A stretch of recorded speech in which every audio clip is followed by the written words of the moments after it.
Hello, my name is Jamal Moubarak, and this is my reflection video for Java 1, Week 3, Term 1406. Alright, I'm going to first start off by letting you know this is my application called Book Search. And the API that I used is the openlibrary.org API. Pretty much what it is it's a database that stores books. I mean, you could get ebooks off of it. You could, I mean, it lists all the books that are out there, and and people add books every day and stuff like that. So pretty much you could search almost any book directly from openlibrary.org. Um, so the lessons this week, I mean, they were pretty good. I did not understand 100% last week that we were supposed to use a local JSON file that we were supposed to have. So I actually had this pulling the API last week. Java so far, I mean, it seems a lot easier than Objective-C because if you pretty much want to do something, you pretty much just tell it what you want it to do. And I feel that I could find a lot more stuff on when I'm Googling on it. I mean, and it just seems a lot easier to do for me. We'll see. I mean, we're still, I mean, doing pretty simple stuff here, so we'll see where that goes. A little bit more clarification.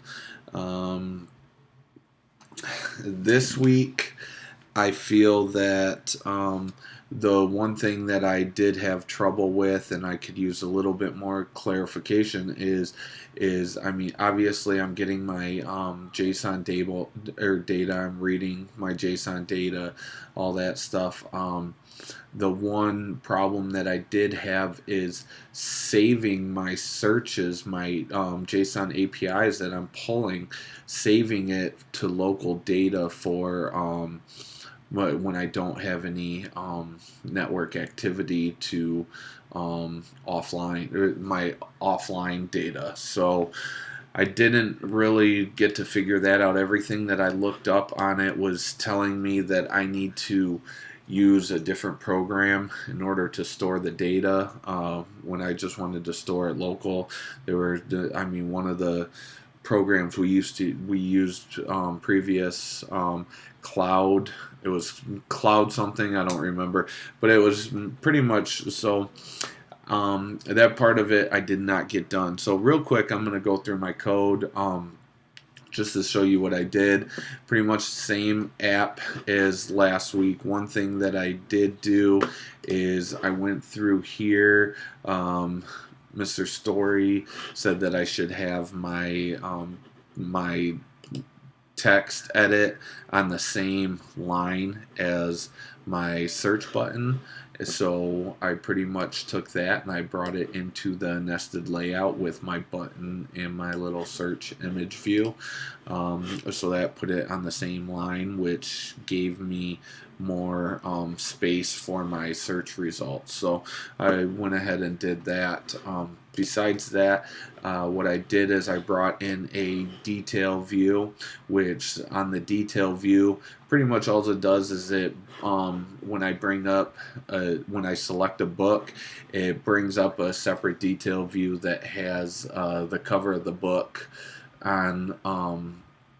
It shows a display of it, so you can see a larger image of the cover of the book or whatever image that book has. If it doesn't have one, I actually came in here and I gave it a placeholder, which you can see it right here. I use this image right here as a basic placeholder for it. So if for some reason it takes too long to load, this will show, or if it does not have an image for that, this will show. So it'll never actually be blank. I will go ahead. Let's go ahead and go. Oh, and then I added a failure. So if you turn the internet off, failure, it'll throw an error code and display that as a toast message to the user. So let's go ahead and we will run this.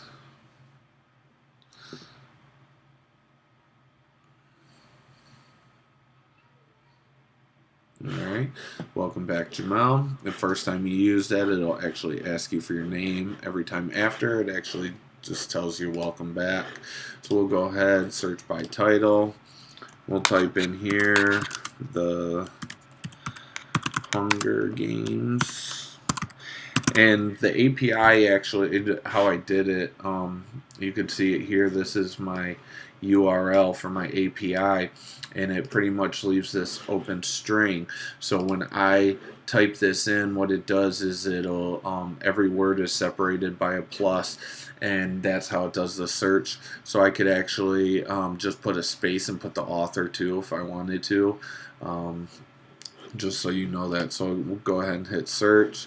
I added that also, and you could see the success message. You could go through and you could see some of them have images, some of them don't.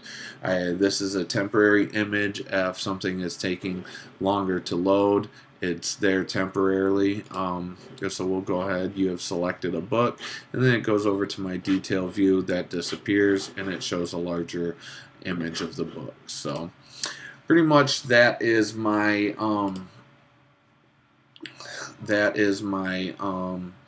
app for week 3. Thank you, and I will see you next week in week 4. Bye.